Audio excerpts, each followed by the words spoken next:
promise was private cash pouring in. Privatization is going to be the key to improving environmental standards. And so in 1989, Cheers. The origin story of a scandal over bonuses and dividends paid out and sewage pumped out. Water privatisation, I believe, will go very successfully indeed, and perhaps therefore we had better wait and see so that we can pontificate in the light of the facts. And it's facts we're in search of. It should be somewhere around there. And also a sewage pipe that's the emergency overflow for a pumping station on the edge of the water at Esthwaite in the Lake District. Because this protected habitat has been at the centre of a data battle. It's as if it's one big, massive cover-up. With accusations of illegal sewage spills and categorical denials from the water company in what's become a long-running saga over sewage and transparency. It's deflect, it's distract, it's place blame elsewhere. Though, of course, that's not how the water company puts it. I'm the Chief Executive of United Utilities. Transparency is extremely important. We operate high levels of transparency. We've released 16 million lines of data. A fair bit of that data is from this innocuous-looking site at Esthwaite. Generated by monitors, alarms and level gauges at the pumping station, the data should indicate any sewage spills from the emergency overflow. There was then an alarm signal. For months, campaigner Matt Staniak battled to get that data, with United Utilities repeatedly refusing to hand it over, only relenting when forced to by the Information Commissioner. And the brown curve is the level of untreated sewage in the chamber. Professor Peter Hammond is a mathematician whose work analysing sewage data has previously led to water companies being investigated over illegal spills. And you can see the way it goes up steeply. It wanted to go higher. And that's when we believe, over a period of nearly 3 days, at some point in there, it was spilling. Unlike storm overflows, most emergency overflows don't have spill monitors because they're meant to hardly ever spill.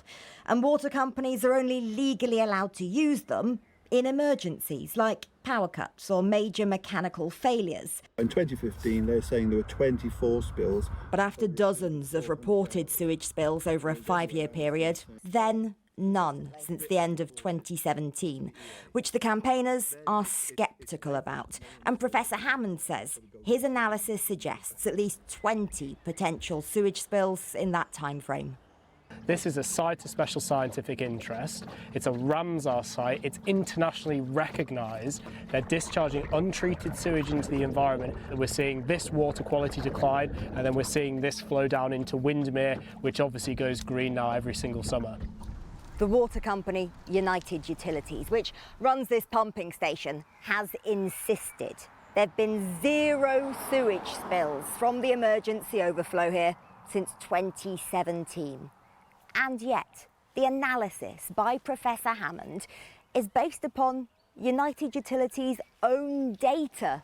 Data which United Utilities now says is wrong. And that last summer, after they'd been forced to release the information, they realised it was highly inaccurate and that a sewage level gauge had the wrong settings. They say that means data before June last year can't be used to confirm the occurrence of any spills. They also gave us examples which they say are evidence proving there were 0 spills. Though when we asked a leading independent expert to check that, they disagreed, saying if the data's wrong, then it can't prove things either way. The denying of the data, the delaying of the data, the discrediting of the analysis that we do. We had to go through hoops to try and get this information from them. If the data is unreliable, then why haven't they acted in the last 10 years when there's been alarms going off at the site saying that it's spilling? It's just blatant incompetence or deliberate neglect. Order. Just this week, a damning Select Committee report criticised the water industry over transparency, while the UK's data watchdog has warned water companies about what it calls a reticence to disclose information. Why do you think there's been that reticence? Well, I think it's because that data does not reflect very well on them, and it does not reflect society's expectations of them in terms of managing the waterways. People expect to have clean and transparent water. We expect to have transparent water companies.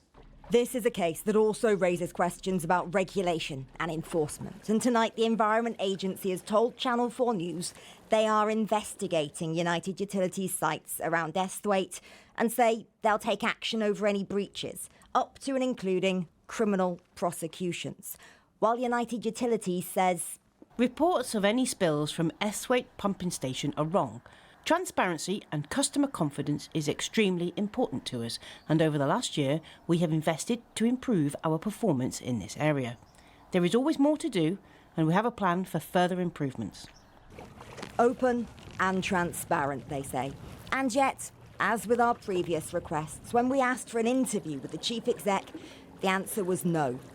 The invitation remains open.